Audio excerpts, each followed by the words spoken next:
അതിനെ സംബന്ധിച്ച് ഇപ്പൊ മൊത്തം സാധനം നമുക്ക് നഷ്ടപ്പെട്ടു പോയി, വെള്ളപ്പൊക്കവുമായി ബന്ധപ്പെട്ട്. അപ്പൊ ഇനി ഒരു സാധനം നമുക്കില്ല, എല്ലാം ഉണ്ടാക്കേണ്ടി വരും. ഈ പാവം സ്ത്രീകൾക്ക് ഉണ്ടായ കഥകളാണ്. ഒഴുകി പോകാൻ പറ്റാത്തത് കൊണ്ട് അവിടെ തങ്ങിയിരുന്ന് എല്ലാം അടിച്ചു പറിച്ച് അവിടെ കിടപ്പുണ്ട്. അപ്പൊ ഇനിയിപ്പോ എന്താ നമ്മുടെ ലക്ഷ്യം എന്താണ്? ഞങ്ങൾക്ക് ഇനി ഒരു ലക്ഷ്യവും ഇല്ല. ഞങ്ങൾ ഇനി അത്താഴ പട്ടിണിയും കൊണ്ട് നടക്കുന്നത്. ഞങ്ങൾ എൻ്റെ ഹസ്ബൻഡാണ് ഓട്ടോ ഓടിക്കുന്നത്, പുള്ളിക്ക് ഒരു നിർവാഹവും ഇല്ല. അപ്പോൾ നമ്മുടെ എന്തായാലും ഒരു സഹായമില്ലാതെ നിൽക്കണമെന്നുണ്ടെങ്കിൽ സാധിക്കില്ല എന്നുള്ളതാണ് നമുക്ക് ഇവരുടെ ഈ വേദനയിൽ നിന്ന് നമുക്ക് മനസ്സിലാവുന്നത്. കാരണം ഒരു ജന്മം മുഴുവൻ ഉണ്ടാക്കിയ സാധനമാണ്. ആദ്യമായിട്ട് തന്നെ ഒരു വീട്. അതുപോലെ ഈ ഇവിടെ ഉണ്ടായ സ്ഥിതിയെ സംബന്ധിച്ചാണ് പറയേണ്ടത്. എന്താണ് നിങ്ങൾക്ക് സംഭവിച്ചത്?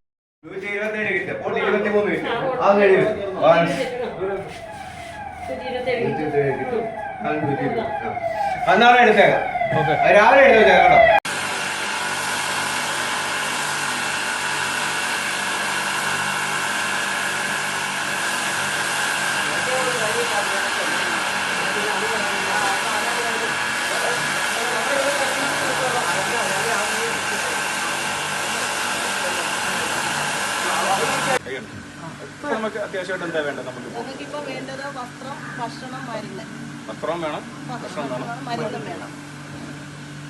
അത്യാവശ്യം വേണം. ഇപ്പൊ കിടക്കുന്ന എവിടെ? ഞങ്ങൾ അടുത്ത വീട്ടിലവിടെ ഇവിടെ ഒരാള്, ഇവിടെ രണ്ടുപേരും, അവിടെ ഒരാൾ. അതിന്റെ അപ്പുറത്ത് ഒരാളെ ഉള്ളായിരുന്നു. അവരുണ്ട്, പക്ഷെ അവരെല്ലാം പുറത്തോട്ട് പോയേക്കുമായിരുന്നു. അടുത്ത വീട്ടിൽ 4 വീട്ടിലെല്ലാം പോയി. സ്ത്രീകളായിട്ട് നിങ്ങൾ രണ്ടുപേരേ ഉള്ളൂ? ഉള്ളതല്ല. അപ്പൊ പ്രായമുള്ള ഒരു അമ്മ, 4 സ്ത്രീകൾ. 4 സ്ത്രീകൾ. കുട്ടികളോ? കൊച്ചുകുട്ടികളായിട്ടുള്ളവര്?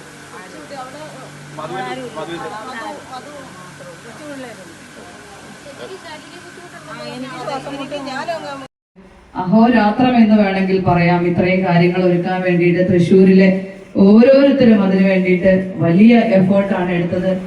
ഈ നിമിഷത്തിൽ തൃശ്ശൂർ ടീമിന് എല്ലാത്തിൻ്റെയും പേരിൽ ഞാൻ എൻ്റെ ഹൃദയത്തിൽ നിന്നുള്ള നന്ദി അറിയിക്കുകയാണ്. ഇവിടെ നമ്മളോടൊപ്പം തൃശ്ശൂർ ടീമിൻ്റെ റീജിയണൽ മാനേജറായിട്ടുള്ള ബോബി സാറുണ്ട്, ഏരിയ മാനേജേഴ്സ് ആയിട്ടുള്ള രമേഷ് സാറുണ്ട്, വിനോദ് സാറുണ്ട്, അതുപോലെ തന്നെ ബേബി മാഡം ഉണ്ട്, ജോമി സാറുണ്ട്, വിനോദ് സാറുണ്ട്, അതുപോലെ രാജി മാഡം ഉണ്ട്. ഇവരെല്ലാവരും, ഇവർ മാത്രമല്ല, ഇവരോടൊപ്പം 100 കണക്കിന് ആളുകളാണ് ഞങ്ങളോടൊപ്പം ഈ ഒരു പ്രതിസന്ധിയിൽ നിങ്ങളോടൊപ്പം ചേർന്ന് നിൽക്കാനായിട്ട്.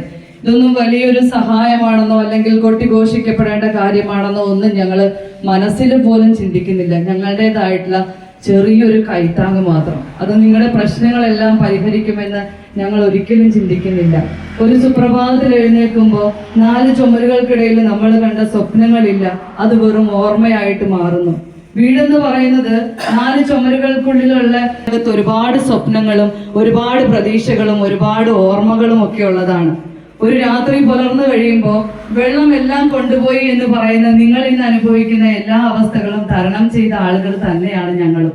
2018 ഒരു വെള്ളപ്പൊക്കത്തില് ഒരു സാനിറ്ററി നാപ്കിന് വേണ്ടിയിട്ട് കൈ എരന്ന എത്രയോ സ്ത്രീകൾ അല്ലെങ്കിൽ പെൺകുട്ടികളെ എനിക്കറിയാം. ഒരു പള്ളിമേടയുടെ മേളില് 1600ഓളം ആളുകൾ ഒരു ടോയ്ലറ്റ് മാത്രം ഉപയോഗിച്ച് ഡ്രമ്മിലെ പൂപ്പൽ വറ്റുന്നവ നോക്കി നിന്ന് വെള്ളം കുടിക്കാൻ വേണ്ടിയിട്ട് ഒരു പാത്രത്തിൽ 5 or 6 വച്ച് പറക്കിയെടുക്കാൻ വേണ്ടി ക്യൂ നിന്ന അനുഭവങ്ങള്, മറ്റൊരാൾ ഇട്ട ഒരു ഡ്രസ്സെങ്കിലും കിട്ടാൻ വേണ്ടി നോക്കി നിന്ന അനുഭവങ്ങള് ഞങ്ങൾ എല്ലാവരും അനുഭവിച്ചതാണ്. നമുക്ക് എന്തൊക്കെയുണ്ടെന്ന് പറഞ്ഞാലും, എത്ര കോടിക്കണക്കിന് രൂപ നമ്മൾ സമ്പാദിച്ചു വെച്ചിട്ടുണ്ടെന്ന് പറഞ്ഞാൽ പോലും അതെല്ലാം അന്യം നിന്നു പോയ അവസ്ഥ അനുഭവിച്ച ആളുകളായതുകൊണ്ട് ഈ ഒരു അവസ്ഥ മനസ്സിലാക്കാനായിട്ട് ഞങ്ങൾക്ക് ഒട്ടും പാടില്ല. ഇതൊന്നും നിങ്ങളുടെ അറ്റുപോയ പ്രതീക്ഷകളെല്ലാം നികത്തുമെന്നല്ല പറയുന്നത്. നിങ്ങളുടെ മനസ്സിലുണ്ടായ വലിയ ഭയപ്പാടിന് ചെറിയൊരു താങ്ങായിട്ട് മാറാൻ ഞങ്ങൾക്ക് കഴിഞ്ഞാൽ അതൊരു വലിയ ദൈവാനുഗ്രഹമായിട്ട് വരും എന്നുള്ള കാര്യത്തിൽ യാതൊരു സംശയമില്ല. പ്രതീക്ഷകൾക്ക് ചെറിയൊരു വെളിച്ചം നൽകാനായിട്ട് ഞങ്ങൾക്ക് കഴിഞ്ഞാൽ അതിനും 100 കണക്കിന് 1000 കണക്കിന് മടങ്ങ് പ്രതിഫലം ഞങ്ങൾക്ക് ദൈവം തരും. തീർച്ചയായിട്ടും ഈ ഒരു അവസരത്തിൽ നിങ്ങൾ അനുഭവിച്ച വേദനകളൊന്നും ഞങ്ങൾക്ക് മനസ്സിലാക്കാനോ ഗ്രാമപഞ്ചായത്തിന്റെ ക്ഷേമകാര്യ സ്റ്റാൻഡിംഗ് കമ്മിറ്റി ചെയർപേഴ്സൺ കൂടായ ദിലീപ്, മുൻ പഞ്ചായത്ത് മെമ്പർ രവീന്ദ്രൻ മെമ്പർ, അതുപോലെ തന്നെ ശ്രീ പ്രകാശ് കുഴികാല അടക്കമുള്ള നമ്മുടെ ഓട്ടോണിക്സിലെ പ്രിയപ്പെട്ട സുഭാഷ് അടക്കമുള്ള പ്രിയപ്പെട്ട കുട്ടികളെ യുദ്ധത്തിൽ നടത്തുന്ന ഒരു കൈത്താങ്. തീർച്ചയായിട്ടും പ്രളയം അനുഭവിച്ച അവർക്കേ അറിയുള്ളൂ അതിൻ്റെ വേദന. ഈ 2018 നമുക്ക് പ്രളയം നമ്മുടെ വീടുകളിൽ 8 വാർഡുകളിലാണ് നമ്മുടെ പഞ്ചായത്തിൽ ബാധിച്ചത്. ഈ പ്രാവശ്യം 7 വാർഡുകൾ ബാധിച്ചു. എന്നാലും ഭാഗികമായി മാത്രമേ നമ്മുടെ പഞ്ചായത്തിൽ ബാധിച്ചുള്ളൂ. എന്നിരുന്നാലും എല്ലാ പ്രളയത്തിൽ വീട് ഒരു സാധനം പോലും എടുക്കാൻ, അവരുടെ വിലപ്പെട്ട രേഖകൾ പോലും എടുക്കാതെ ഓടി മാറിയ ജനങ്ങളാണ്. കാരണം ജീവൻ കിട്ടുന്നതിന് വേണ്ടി അവരെ മറ്റുള്ള കാര്യങ്ങളെല്ലാം ഉപേക്ഷിച്ചു. എന്ന് പറഞ്ഞാൽ നമുക്ക് കൃത്യമായ ഒരു അറിവില്ലാത്ത കാരണം പെട്ടെന്ന് ഉണർന്നെഴുന്നേറ്റപ്പോൾ വെള്ളം എല്ലാം കൊണ്ടുപോകുന്ന ഒരു സ്ഥിതിയാണ് ഉണ്ടായത്. തീർച്ചയായിട്ടും അവർക്കൊരു കൈത്താങ് ഇവിടെ എന്ന് നമുക്കറിയാം. എന്നാൽ നമ്മളവിടെ എന്നെ സംബന്ധിച്ചിടത്തോളം പഴവങ്ങാടി ഗ്രാമപഞ്ചായത്തിൻ്റെ ഏകദേശം 4 വാർഡുകളിലാണ് ഇത് സാരമായി ബാധിച്ചത്. പ്രത്യേകിച്ച് കെപാറ ടൗണിനോട് ചേർന്ന് വ്യാപാര സ്ഥാപനങ്ങളടക്കം ഏതാണ്ട് 400ഓളം വ്യാപാര സ്ഥാപനങ്ങളിൽ വെള്ളം കയറി നാശനഷ്ടമുണ്ടായി. 4 വാർഡുകളിലായി 200-ലധികം അടുത്ത വീടുകളിൽ വെള്ളം കയറി നാശനഷ്ടമുണ്ടായി. ഈ വീടുകളൊക്കെ എടുത്ത് നോക്കുമ്പോൾ ഒരുമാതിരി 200 വീടുകളിൽ നല്ലൊരു ശതമാനവും സാമ്പത്തികമായിട്ടൊക്കെ നല്ല മെച്ചപ്പെട്ട അവസ്ഥയിലുള്ള വീടുകളാണ്. എന്നിരുന്നാൽ പോലും അവരൊക്കെ ഇപ്പോൾ അനുഭവിക്കുന്ന ഈ ഒരു ബുദ്ധിമുട്ടിൽ, ഈ ഒരു പ്രളയത്തിൽ അവരുടെ ഇവിടെ മാഡം സൂചിപ്പിച്ചതുപോലെ ഓരോ കാര്യങ്ങൾക്ക് വേണ്ടി അവർ ബുദ്ധിമുട്ടുന്ന, അല്ലെ അവരുടെ ജീവിതം മുന്നോട്ട് ഓരോ ദിവസം മുന്നോട്ട് നീക്കാൻ ഈ പ്രളയത്തിന് ശേഷം അവരനുഭവിക്കുന്ന ബുദ്ധിമുട്ടുകളൊക്കെ നമ്മൾ കണ്ടുകൊണ്ടിരിക്കുകയാണ്. കെപാറ ടൗണിൽ ധാരാളം വ്യാപാരികൾക്ക് വലിയ നാശനഷ്ടമുണ്ടായി. ഈ പ്രളയത്തിന് ശേഷം, പ്രളയത്തിൻ്റെ അന്ന് മുതൽ ആ ടൗണുമായി ബന്ധപ്പെട്ടുള്ള പ്രവർത്തനങ്ങളിലൊക്കെ പങ്കാളിയായി നിന്ന ഒരാളെന്ന നിലയിൽ ഈ കടക്കാരുമായിട്ടൊക്കെ സംസാരിക്കാൻ അവസരം ലഭിച്ചിട്ടുണ്ട്. പലരും ഓണക്കാലമാണ്, ഓണക്കാലത്തിന് കച്ചവടത്തിന് വേണ്ടിയുള്ള സാധനങ്ങളൊക്കെ ഇറക്കി, ആ സാധനങ്ങളൊക്കെ ഒരു കച്ചവടം നടത്തി ഓണത്തിൻ്റെ ഒരു വിപണിയെ ലക്ഷ്യമാക്കി സാധനങ്ങളൊക്കെ ഇറക്കി വെച്ച ധാരാളം കടക്കാരുണ്ട്. അതിനുവേണ്ടി കടം വാങ്ങിയവരുണ്ട്, ലോൺ എടുത്തവരുണ്ട്. ചെയ്താലും മതിയാവാത്ത വിധം അവർക്കൊക്കെ വലിയ നഷ്ടമുണ്ടായി.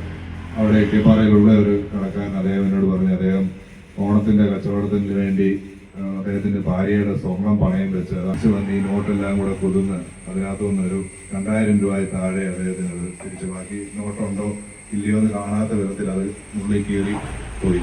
അപ്പോൾ അദ്ദേഹം എന്ത് ചെയ്യും, ഇനി ഞാൻ എന്ത് ചെയ്യും എന്നുള്ള വലിയ ആവലാതികൾ, അങ്ങനെയുള്ള ധാരാളം ആവലാതികളും ബുദ്ധിമുട്ടുകളും വിഷമങ്ങളും ഒക്കെ ഈ കഴിഞ്ഞ 7-8 ദിവസമായി കേട്ടുകൊണ്ടിരിക്കുന്ന ആളുകളാണ് ഞങ്ങളൊക്കെ. അപ്പോൾ അതുകൊണ്ട് തീർച്ചയായിട്ടും പ്രിയപ്പെട്ട പ്രസാദേട്ടൻ്റെ നേതൃത്വത്തിൽ ഇന്ന് രാവിലെ ഏതാണ്ട് 5:30 മണിക്കാണ് പ്രസാദേട്ടൻ എന്നെ വെളുപ്പിനെ വിളിച്ച് ഇങ്ങനെ ഒരു പരിപാടിയുണ്ട്, ഇതിന് പങ്കെടുക്കണം എന്ന് പറഞ്ഞു. അദ്ദേഹത്തിൻ്റെ നേതൃത്വത്തിൽ ഈ ഒരു പ്രവർത്തനങ്ങൾ കഴിഞ്ഞ ദിവസങ്ങളിലൊക്കെ നടക്കുന്ന പ്രവർത്തനങ്ങളെ സസൂക്ഷ്മം കാണുവാനും കേൾക്കാനും അതായത് പലപ്പോഴും പല കാര്യങ്ങളിലും വിളിച്ച് അഭിപ്രായങ്ങൾ പറയുകയും നിർദ്ദേശങ്ങൾ നൽകുകയും ഉപദേശങ്ങൾ നൽകുകയും ഒക്കെ ചെയ്യുന്നത് ഈ തരണത്തിൽ നന്ദിയോടെ ഓർക്കുന്നു. തീർച്ചയായിട്ടും നിങ്ങളുടെ ഈ ഒരു പ്രവർത്തനം, നിങ്ങളുടെ ഈ ഒരു ചാരിറ്റി നമ്മുടെ ഈ പ്രളയബാധിതരായിട്ടുള്ള ആളുകൾക്ക് അതൊരു എല്ലാ ആശ്വാസത്തിന് ഇടയാവട്ടെ എന്ന് പ്രാർത്ഥിച്ചുകൊണ്ട് എല്ലാവർക്കും ഒരു 10,000-10,000 രൂപ ആരെങ്കിലും വന്നൊരു സഹായം ചെയ്ത് ഞങ്ങളെ വിടുകയാണ്. ഞങ്ങളുടെ വീട്ടിൽ ഉപയോഗിക്കാൻ കൊള്ളാവുന്ന ഒരു ഉൽപ്പന്നം പോലും ആ വീട്ടിലില്ല. TV ഇല്ല, ഫ്രിഡ്ജില്ല, വാഷിംഗ് മെഷീൻ ഇല്ല, എല്ലാ സംഗതികളും നഷ്ടപ്പെട്ടു പോയൊരവസ്ഥയാണ്. വീണ്ടും ഞങ്ങൾ കടം വാങ്ങിച്ച് 2019 സംഘടിപ്പിച്ചു വെച്ചു. 2019 വെള്ളപ്പൊക്കത്തിൽ ഈ സംഭവിച്ചു. അപ്പൊ ഓരോ വർഷം കഴിയുന്തോറും ഞങ്ങൾ നേരിടുന്ന വിപത്ത് എത്ര വലുതായെന്നുള്ളത് ഈ ഒരു സമയത്ത് നമ്മൾ എല്ലാവരും ബോധ്യപ്പെടുക തന്നെ വേണം. അപ്പൊ ഇത് ഞങ്ങൾക്ക് വീണ്ടും ഇത് ചെയ്യുവാനുള്ള, ഇപ്പൊ ഞാൻ ഇത് കണ്ട് കഴിഞ്ഞ ഒരു 4 ദിവസങ്ങൾക്ക് മുമ്പ് ഇവിടെ വന്ന് ഒരുപാട് സാധനങ്ങൾ ഇവിടെ എത്തിക്കാൻ സാധിച്ചു. ഒരുപാട് പേരുടെ സഹായത്താൽ ഇവിടെ എത്തിക്കാൻ പറ്റും. വീണ്ടും ഇതിന്റെ ആവശ്യകത ഇറങ്ങിച്ചെന്നപ്പോഴാണ്, ഓരോ വീടുകളിലേക്ക് ഇറങ്ങിച്ചെന്നപ്പോഴാണ് ഇതിന്റെ ആവശ്യകത ഇനിയും വേണമെന്ന് പറയുന്നത്. പെട്ടെന്ന് ഞാനൊരു തൃശ്ശൂർ ഗ്രൂപ്പുമായിട്ട് ചർച്ച ചെയ്തപ്പോൾ അവർ പറയാണ് 100% അവരിൽ നിന്നും വീടുകളിൽ വെള്ളം കയറിയിട്ടില്ല, അവർ സുരക്ഷിതരാണ്. അവർ പറയാണ് ഇത് ഞങ്ങൾ ചെയ്യാം, ഞങ്ങൾ അത് ഏറ്റെടുക്കാം. അവര് അവിടുന്ന് ഇവിടുന്ന് ഒക്കെ സംഘടിപ്പിച്ച അവരുടെ എഫർട്ടാണ് ഇന്ന് ഇവിടെ ഇരിക്കുന്ന സാധനങ്ങളും വാഹനത്തിൽ ഇരിക്കുന്ന സാധനങ്ങൾ. ഇവിടെ നമുക്ക് എടുത്തു വെക്കാനായിട്ട് എല്ലാ സാധനങ്ങളും ഇല്ല, അതിന് മാത്രം സാധനങ്ങൾ അവരൊരു 5-6 വണ്ടികളിലായിട്ട് നിറച്ചു കൊണ്ടുവന്നു. ഇന്നലെ എനിക്ക് ഒന്ന് 2 മണി മുതൽ തന്നെ അവരതിന്റെ പ്രവർത്തനത്തിലാണ്. ഇന്ന് വെളുപ്പിനെ 2 മണി മുതൽ തന്നെ അത്രമാത്രം എഫർട്ട് എടുത്താണ് അവർ ഇവിടെ കൊണ്ടുവന്നത്. അതെന്തിനു വേണ്ടിയാണെന്ന് ചോദിച്ചു കഴിഞ്ഞാൽ ഈ റാന്നിയുടെ മണ്ണിൽ വേദനിക്കുന്ന ഒരുപാട് കുടുംബങ്ങൾക്ക് ഒരാശ്വാസം, നമ്മളെ കൊണ്ട് എന്തെങ്കിലുമൊക്കെ ചെയ്യാൻ സാധിച്ചാൽ, ഒരു അണ്ണാർ കുഞ്ഞിനും തന്നാലായെന്ന് പറയുന്ന പോലെ എന്തെങ്കിലുമൊക്കെ നമുക്കും ഈ ഒരു കാലഘട്ടത്തിൽ ചെയ്യാൻ ഒരു കൈത്താങ്ങ് കൊടുക്കുവാൻ ഞങ്ങൾ എല്ലാവർക്കും നമസ്കാരം. റാന്നിയുടെ മണ്ണിലേക്ക് കേറാൻ സേഫിന്റെ വക ഒരു കൈത്താങ്ങലായിട്ട് തൃശ്ശൂരിൽ നിന്ന് ഓടിയെത്തിയ ആളുകളാണ്. ഇവരുടെ ആരും ഇവിടെ ഇല്ല. പക്ഷെ എന്നാലും ഇത് മനസ്സിലാക്കിക്കൊണ്ട് ഈ സോഷ്യൽ മീഡിയയിലൂടെ കണ്ട കാഴ്ചകൾ കണ്ടുകൊണ്ട് അവരുടെ മനസ്സലിഞ്ഞ് അവിടെ നിൽക്കാൻ കഴിയാത്ത പോലെ തന്നെ അവർക്ക് ആവശ്യമുള്ള സാധനങ്ങളുമായിട്ട്, കൈ കിട്ടിയ സാധനങ്ങളുമായിട്ട് ഓടിയെത്തി ഈ റാന്നിയുടെ മണ്ണിലുള്ള ആളുകളുടെ അവരുടെ കണ്ണീരൊന്നൊപ്പാൻ വേണ്ടി ഓടിയെത്തിയ ആളുകളാണ്. തീർച്ചയായിട്ടും ഇവരെ നമുക്ക് അനുമോദിക്കാതിരിക്കാൻ കഴിയില്ല. ഇവരെ നമ്മൾ തീർച്ചയായിട്ടും നിങ്ങൾ ഞങ്ങളോട് കാണിച്ച, ഈ പത്തനംതിട്ടയോട് കാണിച്ച, റാന്നിയോട് കാണിച്ച സ്നേഹത്തിന് ഒരിക്കലും എന്ത് ഞങ്ങൾക്ക് മറുപടി തന്നാലും അല്ലെങ്കിൽ എന്ത് ഞങ്ങൾ തിരിച്ചു തന്നാലും മതിയാവില്ല. മനസ്സറിയാൻ ഞങ്ങൾ നിങ്ങളെ സ്നേഹിക്കുന്നു. ഞങ്ങൾ നിങ്ങളെ എല്ലാ രീതിയിലും നിങ്ങളെ ഓരോ നിമിഷത്തിലും ഞങ്ങൾ ഓർക്കുന്നു.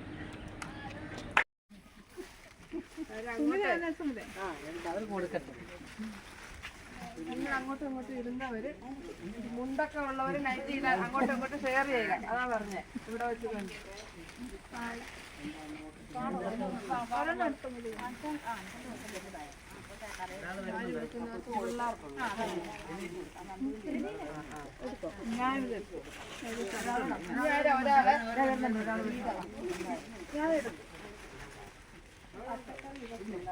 എല്ലാരും കൂടെ നിർത്തിക്കൊണ്ട്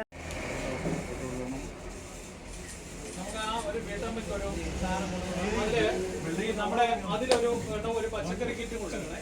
അതിലൊരെണ്ണം ഒരു അരി